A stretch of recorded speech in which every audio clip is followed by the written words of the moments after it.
কি পঞ্চমী, এত তাড়াহুড়ো করে কোথায় ছুটছিস? বড়বাবু আপনি? আমি তো তোর কাছেই এসেছি। জানিস তো মা, গ্রামের লোকজন তাদের ভুল বুঝতে পেরেছে। এখন স্বীকার করছে যে তোর উপর তারা মিথ্যে সন্দেহ করেছিল। আমাদের গায়ে কাল এক ট্যাক্সি ড্রাইভার মারা গেছে সাপের ছোবলে। তুই তো ওখানে ছিলি না। সবাই বলছে পঞ্চমী থাকলে লোকটাকে বাঁচাতে পারত। তুই তো আমাদের গ্রামের সাক্ষাৎ বিষহরি। তুই এখানে চলে আসতেই গায়ে সাপের উপদ্রব আবার বেড়েছে। তাই গায়ের সকলে একজোট হয়ে আমাকে পাঠালো তোকে নিয়ে যেতে। কিঞ্জল বাবু, পঞ্চমীকে তাহলে একবার নিয়ে যাই। পঞ্চমী কোথাও যাবে না, কোথাও যাবে না। আমি যাব, তুমি আমার এভাবে আটকাতে পারো না।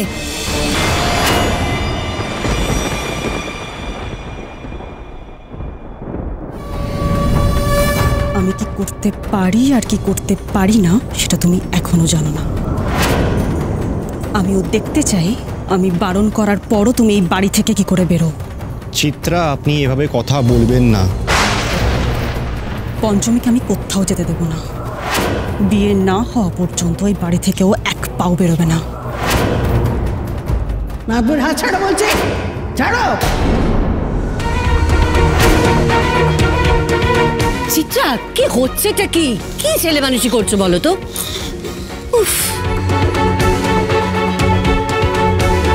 এই বাড়ি আমার, আমি ঠিক করবো নাথবু এখানে থাকবে কি থাকবে না।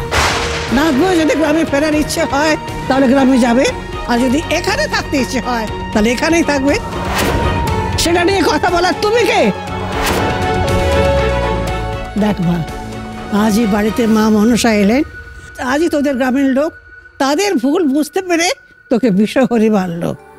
যা নাথবু, নিশ্চিন্তে গ্রামে যা, যা।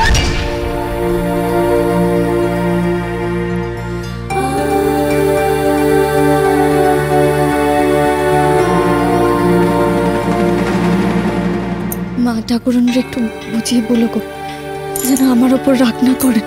তুই আর কিচ্ছু ভাবিস রে, যা। মা মনসার আশীর্বাদে সব ঠিক হচ্ছে, মনে রাখিস। চলুন পঞ্চমী, আমি ওনার সঙ্গে যাচ্ছি। বলছি কিঞ্জল বাবু, আমি তো রয়েছি, এতটা পথ আর আপনাকে যেতে হবে না।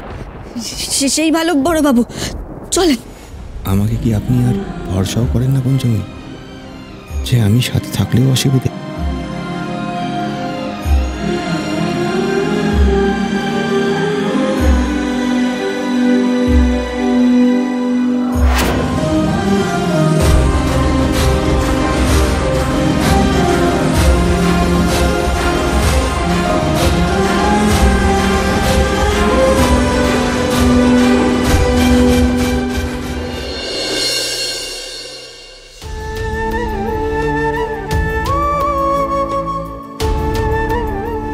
আমারে ভুল বুঝছেন আপনি, কিন্তু আপনার যে এমনি সাপে মারা, আমি আর আমার বিপদে আপনারে জড়াতে চাই না। বাবারে উদ্ধার করে আমি যেন আপনার ঢাল হয়ে দাঁড়াতে পারি। বাবা নীলকণ্ঠের কাছে এটাই পারত না। চল চল পঞ্চমী, অনেকটা পথ যেতে হবে।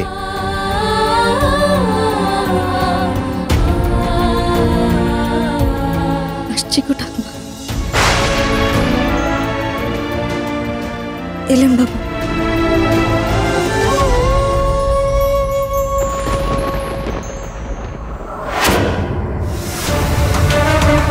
তোমাদের মুখোশ খুলতে আমি ফিরবই, শুধু বাবারে একবার তোমাদের কবল থেকে বের করতে পারি, তারপর আর তোমরা পার পাবে না।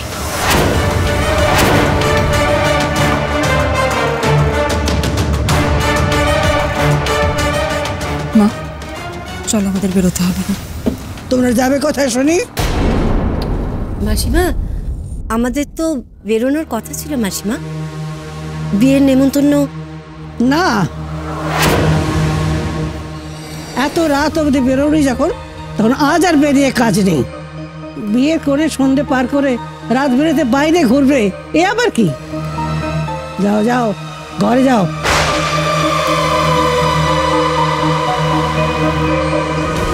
ঠাম্মি, আমাদের তো বেরোতেই হবে, মানে আমাদের একটু দরকার আছে। আমি যখন বলছিলাম এত রাতে না যেতে, তখন বেরোনোটা কি খুব দরকার? একজন তো কথার অবাধ্য হলোই,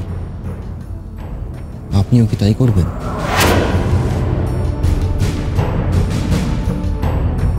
চিত্রা, ঠাম্মি যখন বারণ করছেন আর জামাইও যখন চাইছে না, বেরোনোর দরকার নেই।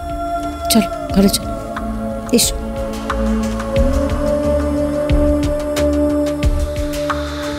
পঞ্চমী, আপনি তো আমার কথার কোনো দামই দিলেন না, আমাকে পুরোপুরি দূরে সরিয়ে দিচ্ছেন। আপনি চান আমি চিত্রার সাথে সময় কাটাই, বিয়েটা হোক, ঠিক আছে তাই হোক তাহলে।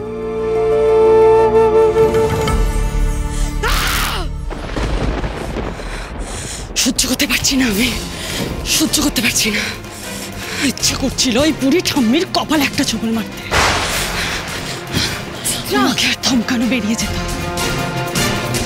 ও জানে না আমি কে। এত বড় সাহস ও আমাকে আটকায়। শান্ত হও চিত্রা, শান্ত হও। এভাবে মাথা গরম করলে আমাদেরই সমস্যা বাড়বে। কিঞ্জলও কিন্তু তোমাকে আটকেছিল, সেটা ভুলে যেও না। এরপরেও বেরোলে তুমি কিঞ্জলের নজরে পড়বে, আর সেটা তোমার জন্য ভালো হবে না চিত্রা। আমি শান্ত হতে পারছি না মাথা ঠান্ডা করতে। পঞ্চমীর গ্রামে পৌঁছানোর আগে আমাদের কিছু করতে হবে। আমিও সেটাই বলছি, আমি এই দিকটা সামাল দেব। দুজনে বেরোলে চলবে না। তুমি সাপ রূপে পঞ্চমীর পিছু নাও।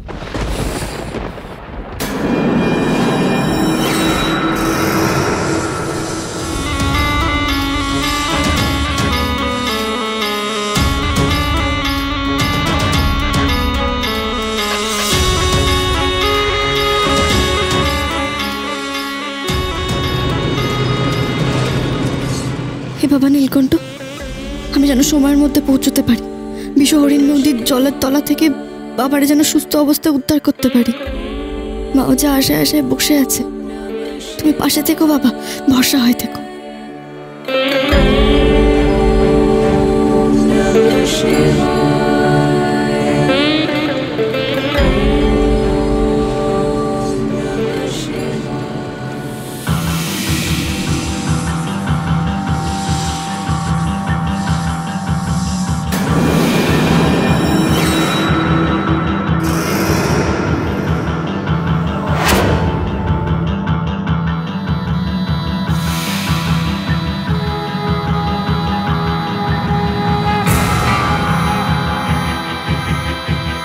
ভুজঙ্গপুর যাব।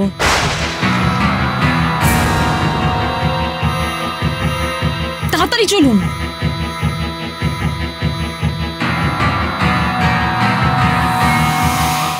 আমি আসছি পঞ্চমী, তোমার ওই বাপকে তো শেষ করব, আর এভাবেই শুরু হবে আমাদের চরম প্রতিশোধের খেলা।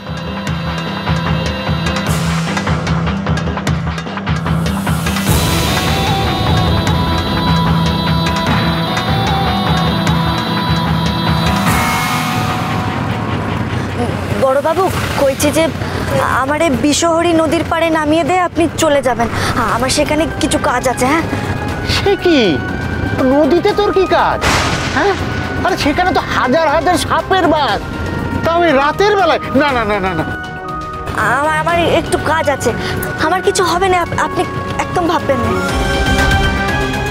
কি করে বলি, আমি যে নিজেও সাপ, সাপের থেকে আমার কোনো ভয় নেই। এত রাতের বেলা এই ঝুঁকির মুখে তোকে একা ফেলে আমি কি করে যাই বলতো পঞ্চমী? না না না না না, সম্ভব না। আপনার আর গায়ের লোকদের যদি আমার ওপর ভরসা থাকে, তাহলে তাহলে আমার ওই নদীর পাড়ে নামিয়ে দিয়ে যাবেন, পিছু ফিরে তাকাবেন না। দোয়াই আপনার, আপনারা আপনারা আমার মাথা দিব্যি রইল। পঞ্চমী, আচ্ছা বেশ তাই হবে, তবে তোকে নিয়ে আমি খুব চিন্তায় থাকবো রে।